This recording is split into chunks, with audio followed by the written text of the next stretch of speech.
새벽 우리에게 주신 하나님 말씀은 누가복음 21장 20절에서 28절까지의 말씀입니다. 누가복음 21장 20절에서 28절까지입니다. 우리 하나님의 말씀을 다 함께 받들어 읽겠습니다. 너희가 예루살렘이 군대들에게 에워싸이는 것을 보거든 그 멸망이 가까운 줄을 알라. 그때 유대에 있는 자들은 산으로 도망갈 것이요 성내에 있는 자들은 나갈 것이며 촌에 있는 자들은 그리로 들어가지 말지어다. 이 날들은 기록된 모든 것을 이루는 징벌의 날이니라. 그 날에는 아이벤 자들과 젖 먹이는 자들에게 화가 있으리니 이는 땅에 큰 환난과 이 백성에게 진노가 있겠음이로다. 그들이 칼날에 죽임을 당하며 모든 이방에 사로잡혀 가겠고 예루살렘은 이방인의 때가 차기까지 이방인들에게 밟히리라. 1월 성신에는 징조가 있겠고 땅에는 민족들이 바다와 파도의 성난 소리로 인하여 혼란 중에 곤고하리라. 사람들이 세상에 임할 일을 생각하고 무서워함으로 기절하리니 이는 하늘의 권능들이 흔들리겠음이라. 그때 사람들이 인자가 구름을 타고 능력과 큰 영광으로 오는 것을 보리라. 이런 일이 되기를 시작하거든 일어나 머리를 들라. 너희 속량이 가까웠느니라 하시더라. 아멘. 예수님은 예루살렘에 입성하신 후에 주로 성전에서 계속해서 사역하셨습니다. 사람들은 아침에 일어나면 눈만 뜨면 예수님의 말씀 들으려고 다들 성전으로 몰려들었습니다. 예수님은 다양한 장소에서 말씀하셨지만 예루살렘 성전에서 이렇게 말씀을 전하신 특별한 이유가 있다고 생각합니다.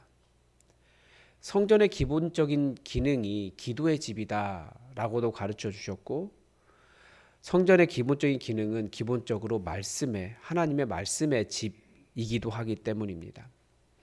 우리가 수요 기도회에서 말라기 말씀을 통해서 배웠듯이 제사장은 지식을 지켜야 하고 사람들은 제사장의 입에서 하나님의 말씀을 구해야 합니다.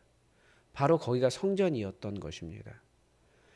그런데 이런 바른 제사장, 바른 교회로서의 기능을 다하지 못하고 있는 곳이 성전이었기 때문에 성전을 회복하는 일을 하고 계셨던 것입니다. 아무리 웅장하고 화려하고 인간의 눈에 아까워 보이는 건물이라 할지라도 그런 제도와 모든 것이라고 할지라도 하나님에게는 그 기능을 다하지 못할 때 전혀 아까운 것이 아닙니다. 화려한 것도 아니고 웅장한 것도 아니고 하나님의 말씀 바로 서지 않으면 그 기능을 다하고 있다라고 말하기는 어려운 거죠. 사람들은 건물의 화려함에 미혹되지만 하나님의 눈은 전혀 건물의 화려함 때문에 흔들리지 않으십니다. 우리 하나님이 훨씬 더 위대하시거든요. 예수님의 사역이 초대교회의 그 사역이 정말 독특하고 위대했던 이유가 있습니다. 초대교회는 탈 건물이었습니다. 제가 가정교회를 회복하고 싶은 이유도 이것입니다. 진짜 교회는 건물이 없어도 됩니다. 초대교회가 그랬습니다. 좋은 건물이 있으면 좋죠. 저도 우리 교회 시설이나 공간이 조금만 달라지고 확보되면 교회가 더 성장할 수 있겠다. 그런 아쉬움이 있기도 합니다. 그런데 예루살렘 성전을 무너뜨렸던 그 로마 정부를 무너뜨린 예수님의 교회는 건물에 매이지 않았습니다. 건물이 없었는데도 너무나 단순해서 오해할 수도 있지만 필요 없다는 것이 아니기 때문에 오해할 수도 있지만 더 중요한 하나님의 말씀이 있으면 예수 그리스도의 복음 때문에 십자가를 지는 공동체의 삶이 있으면 서로 낮아짐으로 섬기는 삶을 통해 얼마든지 교회가 될 수 있고 오히려 성전을 무너뜨렸던 그 로마 정부도 무너뜨릴 수 있었던 것이 눈에 보이지 않는 도대체 어디를 가서 로마가 무너뜨려야 될지 알지 못했던 그 교회라는 곳이었습니다. 거기가 진짜 교회였던 거예요. 어떻게 보면 하나님께서 원하신 그 기도의 집, 말씀의 집의 역할을 다하지 못했던 그 성전을 하나님은 무너뜨리고 싶으셨던 거예요. 구약 성경의 마지막 말라기서에 그렇게 나오잖아요. 누가 너희 성전 문을 좀 닫아줬으면 좋겠다. 그래서 하나님께서 이 성전을 무너뜨리신 것입니다. 그리고 하나님께서 원하시는 진짜 하나님 나라를 향한 교회를 시작하고 계시는 것이 이 예수님의 사역이었던 것입니다. 오늘 본문은 예루살렘 성전의 붕괴와 더불어 온 세상의 마지막 날에 대한 것을 동시에 예언하고 계십니다. 먼저 성전 붕괴가 어떤 식으로 이루어질지 예언하십니다.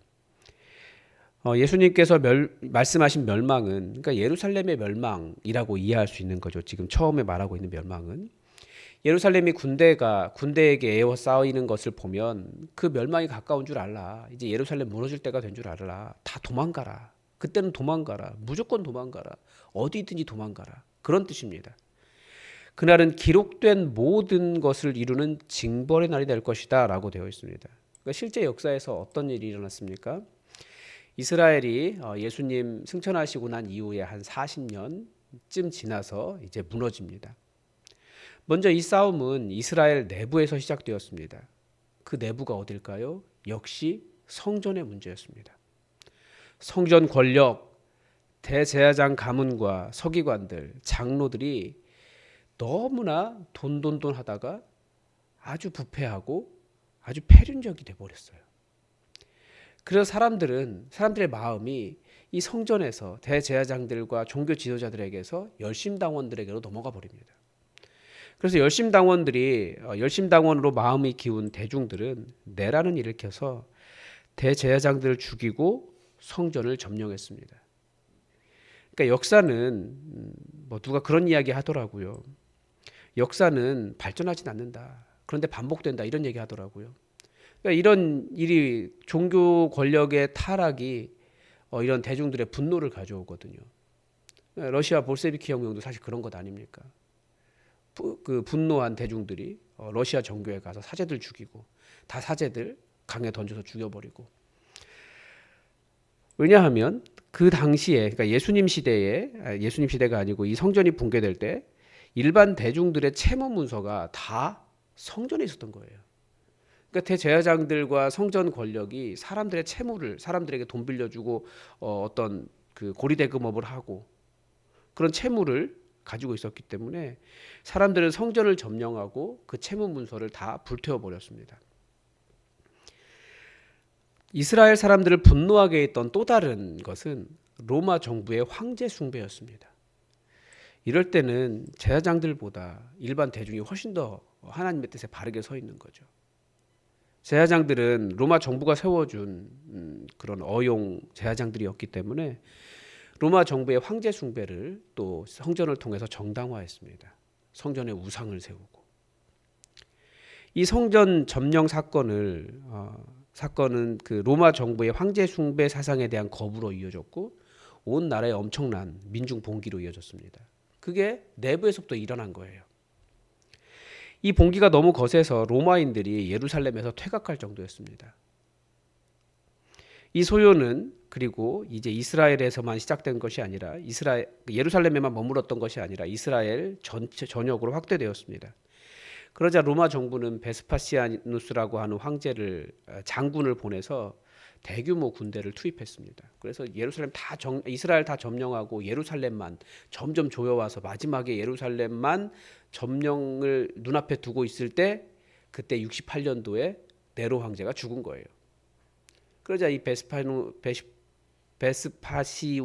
베스파시아누스 장군이 로마로 호출이 됩니다. 그래서 예루살렘이 잠시 숨을 쉬죠. 살아있을 것 같았어요. 그런데 이 사람이 로마로 가서 황제가 되고 난 이후에 자기 아들 티투스를 보내서 예루살렘 그 점령을 마무리하도록 합니다. 그래서 티투스가 와서 예루살렘 성을 둘러싼 지 1년 반 만에 예루살렘은 로마 군대의 점령을 당하게 됩니다. 그날 얼마나 잔인했는지 요세푸스의 기록에 의하면 요세푸스가 그때 그 안에 살아남은 사람이잖아요. 예루살렘에서 죽은 유대인의 수가 110만 명이다라고 기록하고 있습니다. 이 어떻게 110만 명이나 될 수 있을까? 그 고대 도시가 생각해 볼 수 있는데 여러 가지 이유가 있기는 합니다. 사람들을 다 예루살렘 순례 와라. 전국에 그렇게 호소를 했거든요. 그러니까 순례객들을 다 와가지고 다 죽은 거예요, 거기서. 사람들은 예루살렘 순례하면 승리할 수 있을 것이다. 점령당하지 않을 것이다라고 생각했지만 예수님이 기다리신 징벌의 날이었습니다. 모두 모아서 그 자리에서 죽게 만든. 징벌이라는 말은 로마 정부가 예루살렘에서 거대한 살육을 저질렀지만 실제로는 그 모든 일이 하나님의 심판이었다라는 것입니다. 오늘 본문에서 이방인의 시간이 차기까지 그렇게 하시겠다라고 하시는데 하나님께서 이방인들에게 예루살렘을 도륙하도록 허락하실 시간이라는 뜻입니다. 예루살렘의 어떤 죄악 때문입니까? 계속해서 누가복음이 쭉 이야기하고 있는 것이 있어요. 단순하게 말하면 돈을 사랑하고 사람은 사랑하지 않았기 때문입니다. 아마 한국 교회가 잘 들어야 하고 극우화되어가고 있는 전 세계가 잘 들어야 되는 말씀이에요. 그리스도인이라고 말하면서 사람 사랑하지 않고 돈 사랑하면 하나님께서 보고 계시고 그것 때문에 신음하고 눈물을 흘리며 부르짖는 자들이 일어날 때 하나님은 일하십니다. 하나님께 심판하시는 거예요. 하나님께서 오래 참으시지만 열매가 없을 때 그 나무를 자른다고 분명하게 경고하고 계시고 있지 않습니까? 또한 하나님께 영광을 올려드리는 마음이 없을 때에도 하나님께서는 심판하시겠다라고 말씀하십니다. 내가 하는 모든 일은 나의 영광, 나의 자랑을 위해서 하는 것이 아니라 오직 하나님께 영광을 올려드리기 위해서 하는 것인데 예루살렘 성전에 그런 하나님께 영광 이것이 없었던 것이에요. 그런데 이제 예수님은 이것을 세상의 끝날과도 연결을 시키십니다. 기가 막힌 반전이 있죠. 이 날이 너무나 무서운 날이기 때문에 하늘과 땅에 징조가 있을 것이고 어떤 사람들은 듣기만 해도 기절할 정도였다 이렇게 되어 있습니다. 그런데 기가 막힌 반전은 무엇이냐면 이런 일이 되기를 시작하거든 일어나 머리를 들라라고 하셨습니다. 그러니까 분명히 예수님 오시는 그날은 누구나 다 알 수 있는 거예요. 하늘에 징조가 있다라고 이야기하고 있거든요. 땅이 흔들리고 정말 끝인가 보다 기절할 정도의 큰 혼란과 극도의 어떤 그 자연의 붕괴가 일어날 것이라고 가르쳐주고 있어요. 아직 우리 그 정도까지는 아니잖아요. 어떤 일이 있어도. 그러니까 그 날을 우리는 알 수는 있다는 거죠. 분명 이런 징조가 있을 것이니까. 그런데 오히려 그리스도인들은 그때 머리를 들라는 거예요. 왜요? 속량이 가까워왔기 때문에 그렇습니다. 즉 예수님의 다시 오심, 우리 믿는 자들의 속량은 사람들이 기절할 정도의 고난과 모든 것의 붕괴 후에 찾아온다라는 거죠. 여기에 신앙의 아이러니가 있습니다. 예수님을 따르는 신앙에는 영광이 먼저가 아니더라는 거죠. 고난이 먼저입니다. 예수님께서 십자가 지신 후에 부활이 있는 것과 같습니다. 고난이 극심할 때 우리가 해야 될 일은 더욱 고개를 들어 주님을 바라보는 것입니다. 우리를 속량하시는 권세는 오직 주님에게만 있기 때문에 그렇습니다. 우리가 점점 어려운 시대를 살아가고 있습니다. 어제 말씀에서도 인내로 너희 생명을 얻을 것이다. 너희 영혼을 얻으리라 예수님 말씀하셨습니다. 아무리 어려워도 우리를 지켜주시겠다. 머리털 하나 상하지 않게 하시겠다. 약속해 주셨습니다.